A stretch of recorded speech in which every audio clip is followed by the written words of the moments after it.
Pag-usapan natin ang naging performance ng dalawang NBA superstar na nagkapalitan ng team via trade. Unahin natin si Anthony Davis na marami ang nag-aabang sa una niyang laro bilang Mavs. Nawalan man ang Dallas Maverick ng isang Luka Doncic na parating naka-triple-double, pinakita naman ni AD sa Mavs Nation kung ano ang kaya niyang gawin sa ilalim, sa depensa at ang kakayahan niyang umiscore. Nagpakita ng solidong performance si Anthony Davis sa unang game niya sa Dallas vs Rockets, kung saan panalo sila sa score na 116-105. Good numbers ang naitala ni AD, na may 26 points, 16 rebounds, at 7 assists.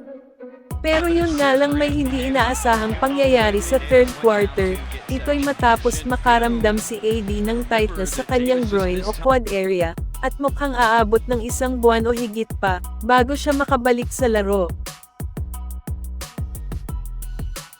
Mukhang minalas ang Dallas dahil ang daming injured sa kanila, bukod kasi kay AD ay may 3 pang mga players na injured, sina Daniel Gafford na nagkaroon ng injury sa tuhod, and at least 2 weeks pa siyang hindi makakapaglaro, si Derek Lively naman ay patuloy ang pagpapagaling, habang si Norman Powell ay meron pa ring injury. Si PJ Washington at Caleb Martin ay wala pang timeline. At ang sunod, si Luka Doncic sa kanyang debut game sa Purple and Gold, na isa sa pinaka-inaabangan ng mga fans para sa tandem nila ni LeBron. Grabe ang pag-welcome ng Lakers kay Luka. Unang game ng Los Angeles Lakers with Luka, kung saan tinambakan nila ang Utah Jazz, ng 19 points, sa score na 132-113.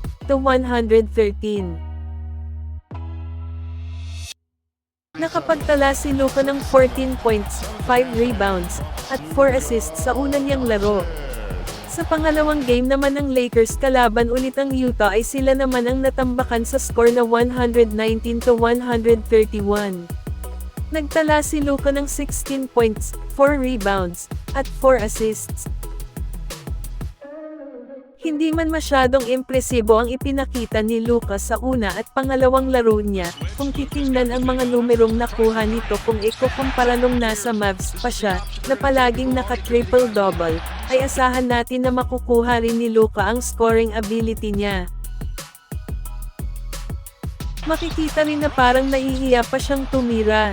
Siguro naninibago pa si Luka, dahil sa bago ang mga teammates niya, at bukod pa dyan ay medyo kinakalawang pa dahil galing lang nito sa kanyang calf injury, at huling naglaro last Christmas Day pa.